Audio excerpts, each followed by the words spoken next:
नारद जी ने कहा, हे व्यास जी, आपने तो तालाब बना दी,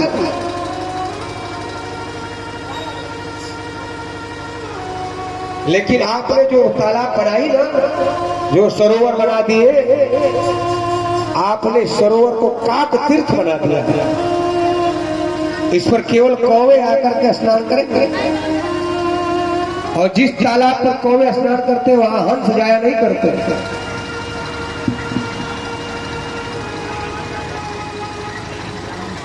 आपने 17 पुराणों की रचना की, आपने वर्ण आश्रम का भी वर्णन किया, लोक धर्म का भी वर्णन किया, लेकिन आपने प्रायः विशुद्ध भागवत धर्म का निरूपण नहीं किया।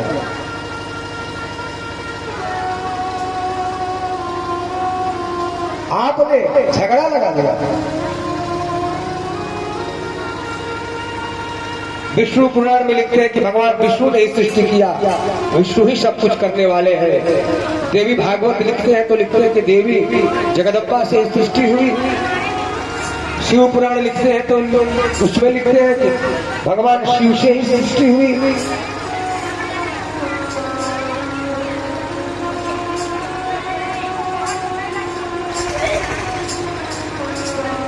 तो आपने तो निष्पक्ष नहीं लिखा। जब तक आप विशुद्ध भागवत धर्म का गुणगान नहीं करेंगे और भगवान की मंगलमयी गुणों का गान नहीं करेंगे, तब तक आपको शांति मिलने वाली है। शादी बटाएगा सबको रहने बोलिए। नारद जी महाराज ने कहा,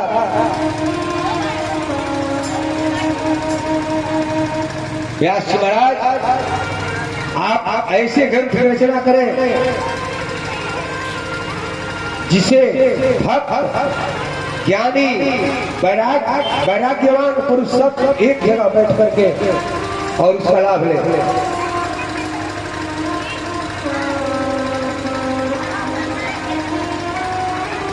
देखो व्यास जी महाराज, मुझे देखो, मैं अभी नारद हूं। देवदत्तामिमां वीणां स्वर ब्रह्म विभूषितां, देवताओं ने मुझे ये वीणा प्रदान की है। इससे मैं नाना मूर्छनाओं से संगीत के माध्यम से गायमाना चराम्य हूं। भगवान के नित्य गुणगान गाते हुए मैं रहता हूँ, घूमता फिरता हूँ। सत्संगति की बड़ी महिमा है। व्यास जी, आप वैसी ग्रंथ की रचना करिए जिससे सब ज्ञानी, भक्त, वैराग्यवान, हंस, परमहंस सब एक जगह बैठ करके सत्संगति का लाभ ले सके। देखो व्यास जी, मैं दूसरे को क्या प्रमाण दूं, मैं खुद ही प्रमाण हूं। मैं खुद प्रमाण हूं। मैं पिछले जन्म की कथा बता रहा हूं, सुनो। और वो सब मन में क्या लगा तू बुझाते थे, हमारा बुझाते हैं। सावधान होकर कथा सुननी चाहिए, बिल्कुल। नारद जी अपने पिछले जन्म की बात बता रहे हैं। व्यास जी महाराज, मैं पिछले जन्म में एक दासी का बेटा था। मेरी माँ जो थी ना, मेरे पिताजी नहीं थे, मर गए थे। मेरी माता अगल बगल के घर में जाकर के झाड़ू पोछा लगाती थी। मेरी अवस्था तो 5 साल की थी, और उसी से जो कुछ मिलता था माता जी अपने भी खाती, मुझे भी खिलाती।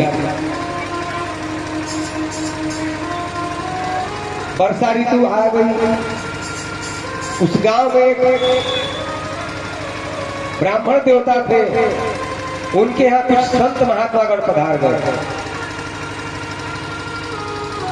संत महात्माओं को उन्होंने निवेदन किया, भगवान आप सभी मेरे यहाँ 4 महीने तक रहिए और कथा का गायन करिए, कीर्तन भजन करिए। मेरी माता उनके घर भी जाकर के झाड़ू पोछा लगाती थी। तो मैं 5 वर्ष का बालक, मैं भी माँ के पीछे पीछे चला जाता था।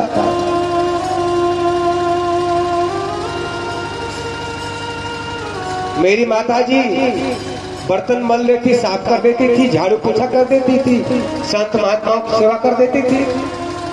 उनके बचे हुए जूठे प्रसाद को खाती थी और मैं भी खा लिया करता था। उन महापुरुषों के, महात्माओं के जूठन को खाने से मेरी बुद्धि शुद्ध हो गई, मेरा मन भगवान में लगने लगा। इसलिए सीधा सीधी बात है, सुन लो भैया, जैसा खाओ अन्न वैसा बनेगा मन। नारद जी कहते हैं 4 महीने तक मैं कथा सुनता रहा, कीर्तन भजन सुनता रहा, मेरे मन में वैराग्य आ गया, मुझे ज्ञान हो गया कि संसार में किसी का कोई नहीं।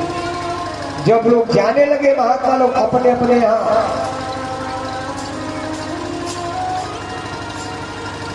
तो मैं उनके चरणों पर लिपट गया, भगवान मुझे भी अपने साथ ले चलो, मैं यहाँ पर आना नहीं चाहता। उन्होंने कहा इतना छोटा बालक है 5 साल का, बोले तू कहाँ जाएगा बेटा हमारे साथ, तू यहीं रहकर भजन कर, माता जी की सेवा कर, तुम्हारा यहाँ यही भजन है। हे व्यास जी, संत महात्मा कर चले गए।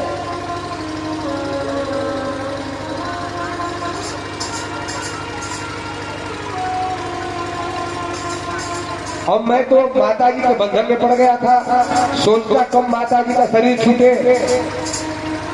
और मैं स्वतंत्र हो जाऊं। मेरी मैया रात्रि में जा रही थी गांव में, अंधकार था, दिखाई नहीं पड़ा, सांप ने डस लिया, मेरी माता जी का शरीर छूट गया। तब मैं भगवान का ध्यान करता हुआ, जो संत महात्माओं ने ध्यान बताया था ना, थोड़ा बढ़ा दीजिए अपना साउंड।